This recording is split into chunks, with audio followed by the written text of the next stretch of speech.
இலங்கை சிறையில் உள்ள மீனவர்களை விடுதலை செய்ய வலியுறுத்தி பாம்பன் புதிய பாலம் திறக்கப்பட்டு ரயில் சேவை தொடங்கும் நாளில் ரயில் மறியல் போராட்டம் நடத்தப்படும் என ராமேஸ்வரம் மீனவர்கள் தெரிவித்துள்ளனர்.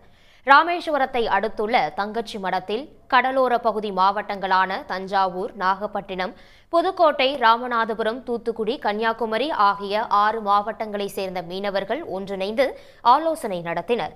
அப்போது கடந்த 2018ஆம் ஆண்டிலிருந்து தமிழ்நாட்டு மீனவர்களிடம் இருந்து பறிமுதல் செய்யப்பட்ட விசைப்படகுகளை விடுவிக்க வேண்டும், இலங்கை சிறையில் உள்ள மீனவர்களை விடுதலை செய்ய வேண்டும், சிறையிலிருந்து விடுதலை செய்யப்படும் மீனவர்களை மொட்டையடித்து மனித உரிமை மீறலில் ஈடுபடும் இலங்கை அரசை ஒன்றிய அரசு கண்டிக்க வேண்டும் என்பன உள்ளிட்ட கோரிக்கைகளை வலியுறுத்தி தீர்மானங்கள் நிறைவேற்றப்பட்டன.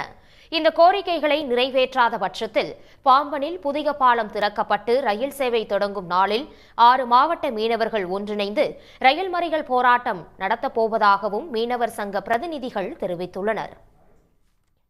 5 மீனவர்களுக்கு மொட்டை அடித்து இந்த இந்தியாவை அசிங்கப்படுத்திய இலங்கையை வன்மையாக இந்த கூட்டம் கண்டிக்கிறது. மத்திய அரசு இதுவரை கண்டனத்தை பதிவு செய்யாதது எங்களுக்கு வேதனையாக இருப்பது.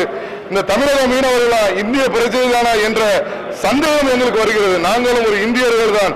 இந்தியாவை ஆளுகிற பாரத பிரதமர் அவர்கள் இந்த இலங்கை அரசாங்கம் செய்கிற அட்டூழியத்தை உடனே தடுத்து நிறுத்த வேண்டும்.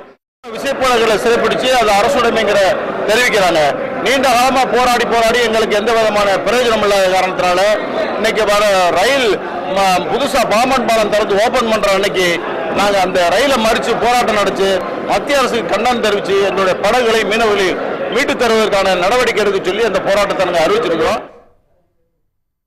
மீனவர் சங்க பிரதிநிதிகளுடன் ஒன்றிய அரசு பேச்சுவார்த்தை நடத்தி உரிய தீர்வு காண முற்பட்டால் தங்களின் ரயில் மறியல் போராட்ட அறிவிப்பு விலக்கிக் கொள்ளப்படும் எனவும் மீனவர்கள் தெரிவித்தனர். உடனுக்குடன் செய்திகளை தெரிந்து கொள்ள சன் நியூஸ் பெல் ஐகானை கிளிக் பண்ணுங்க.